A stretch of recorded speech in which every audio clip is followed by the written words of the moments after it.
नमस्कार, मैं सुमन कन्नौज जे Indian news के तमाम दर्शकों का स्वागत करती हूँ। पूजा घर में हो या मंदिर में, कुछ विशेष चीजों से उसका धार्मिक महत्व जुड़ा होता है।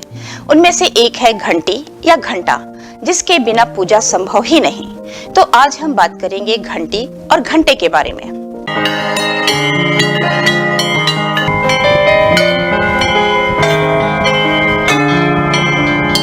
हिंदू संस्कृति के हर एक अनुष्ठान और परंपरा का कुछ गहरा अर्थ और महत्व है। किसी भी पूजा और अनुष्ठान के दौरान उपयोग की जाने वाली चीजें शरीर, मन और आत्मा को सुचारू रूप से चलाने के लिए बहुत ज्यादा महत्वपूर्ण भूमिका निभाती हैं। ठीक वैसे ही घंटा या घंटी बजाने का विशेष महत्व बताया गया है। घंटे की ध्वनि से ईश्वर को जागृत किया जाता है। इसे देवताओं को प्रसन्न करने का एक जरिया माना जाता है।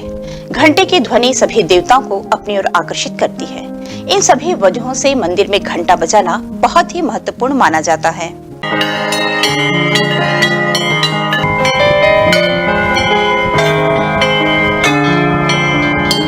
मंदिर में घंटी बजाने की परंपरा काफी प्राचीन है। ऐसा माना जाता है कि इससे ईश्वर जागते हैं और आपकी प्रार्थना सुनते हैं।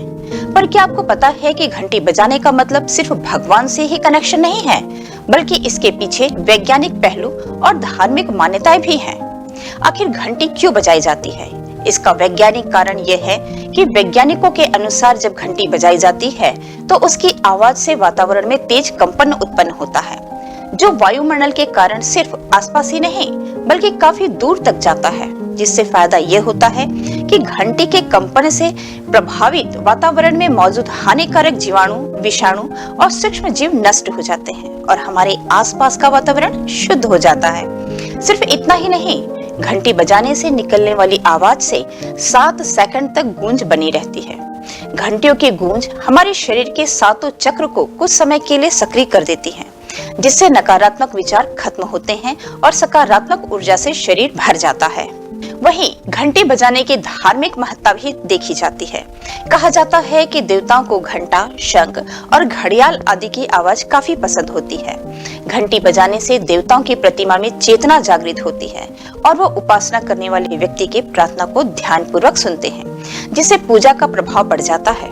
घंटी बजाने से देवताओं के समक्ष अपनी हाजिरी लग जाती है।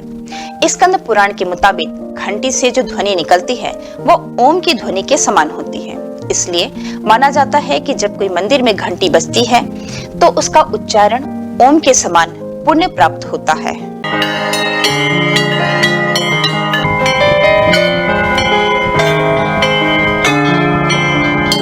घंटी या घंटियां 4 प्रकार की होती हैं। पहली गरुड़ घंटी, दूसरी द्वार घंटी, तीसरी हाथ घंटी और चौथी होती है घंटा। अगर गरुड़ घंटी की बात करें तो यह सबसे छोटी घंटी होती है, जिसे एक हाथ से बजाया जा सकता है। द्वार घंटी वो होती है जो द्वार पर लटकी होती है और ये बड़ी और छोटी दोनों ही आकार की होती है। हाथ घंटी पीतल की ठोस एक गोल प्लेट की तरह होती है, जिसको लकड़ी के एक गद्दे से ठोककर बजाया जाता है। और घंटा बहुत बड़ा होता है, कम से कम 5 फुट लंबा और चौड़ा। इसको बजाने के बाद आवाज कई किलोमीटर तक चली जाती है। किंतु पूजा के समय गरुड़ घंटी का विशेष महत्व है और इसके इस्तेमाल से आपके घर में खुशहाली बनी रहती है। ऐसा माना जाता है कि इस गरुड़ घंटी का पूजा में इस्तेमाल करने से मोक्ष की प्राप्ति होती है। जिस घर में गरुड़ घंटी का इस्तेमाल होता है वहां सदैव सकारात्मक ऊर्जा बनी रहती है। दरअसल गरुड़ भगवान हिंदू धर्म के महत्वपूर्ण पक्षी और भगवान के रूप में पूजे जाते हैं। पूजा की घंटी में इनका चित्र अंकित करने के पीछे के कारणों में यह माना जाता है कि भगवान विष्णु के वाहन के रूप में भक्तों का संदेश भगवान तक पहुंचाया जाता है। इसलिए गरुड़ घंटी बजाने से मनोकामना की पूर्ति होती है और प्रार्थना भक्तों से सीधे भगवान तक पहुंच जाती है। पूजा के स्थान पर गरुड़ घंटी को सबसे ज्यादा शुभ माना जाता है। और यदि धातुओं की बात करें तो घंटी हमेशा पीतल की बनी होनी चाहिए। ज्योतिष के अनुसार पीतल सबसे पवित्र धातु मानी जाती है और पूजा की घंटी से लेकर पूजा के बर्तनों तक पीतल का इस्तेमाल शुभ माना जाता है। कुछ लोग पूजा में स्टील की घंटी का इस्तेमाल भी करते हैं, जो शुभ नहीं माना जाता।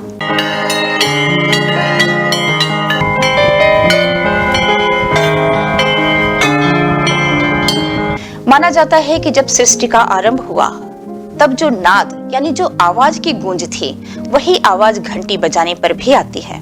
घंटी उसी नाद का प्रतीक है।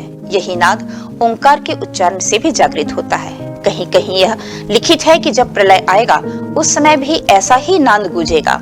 मंदिर के बाहर लगी घंटी या घंटे को काल का प्रतीक भी माना गया है। घंटा बजाने से जो ध्वनि उत्पन्न होती है वह कई धातु के सम्मिश्रण के कारण आती है। घंटे को निर्मित करने में कैडमियम, तांबा, जस्ता, निकिल, सीसा, क्रोमियम और मैग्नीज जैसी धातु का इस्तेमाल होता है। केवल इन धातु ही नहीं, इन्हें कितनी मात्रा में मिलाया जाए इस पर भी घंटे की आवाज निर्भर करती है। घंटे को इस प्रकार बनाया जाता है कि इसकी आवाज दिमाग के दाएं और बाएं हिस्से को मिलाने का काम करे। घंटे को एक बार बजाने पर उसकी आवाज वातावरण में कम से कम 7 सेकंड तक गूंजती है। घंटी बजाने से मंदिर में स्थापित देवी देवताओं की मूर्तियों में चेतना जागृत होती है, जिसके बाद उनकी पूजा और आराधना अधिक फलदायक और प्रभावशाली बन जाती है। यही वजह है कि सुबह शाम मंदिर में जब भी पूजा और आरती होती है तो एक लय में घंटे या घंटियां बजाई जाती हैं, ताकि वहां मौजूद लोगों को शांति और दैवी उपस्थिति की अनुभूति हो।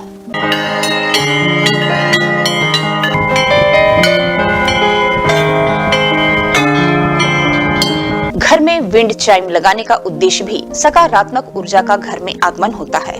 विंड चाइम की ध्वनि घर में सकारात्मक ऊर्जा की तरंगें उत्पन्न करती हैं, जो घर के वातावरण को सदैव खुशनुमा बनाती हैं। घंटा बजाने से जो तेज ध्वनि निकलती है वो आपके शरीर की 7 चक्रों को सक्रिय कर देती है। घंटे की इस आवाज से मस्तिष्क के दाएं और बाएं लोब के बीच सामंजस्य पैदा करता है। यह ध्वनि देवताओं के सिद्धांत को बरकरार रखती है और बुरी ऊर्जाओं को दूर भगाती है। घंटे की ध्वनि शरीर के भीतर सभी नकारात्मक विचारों और बुराइयों को दूर करती है। तो आप भी घर और मंदिर में घंटी या घंटे का उपयोग कर इसका लाभ उठाएं। आशा करते हैं आज की जानकारी आपको अच्छी लगी होगी। हमें दीजिए इजाजत, अगली कड़ी में और भी रोचक जानकारियों के साथ होगी मुलाकात। नमस्कार।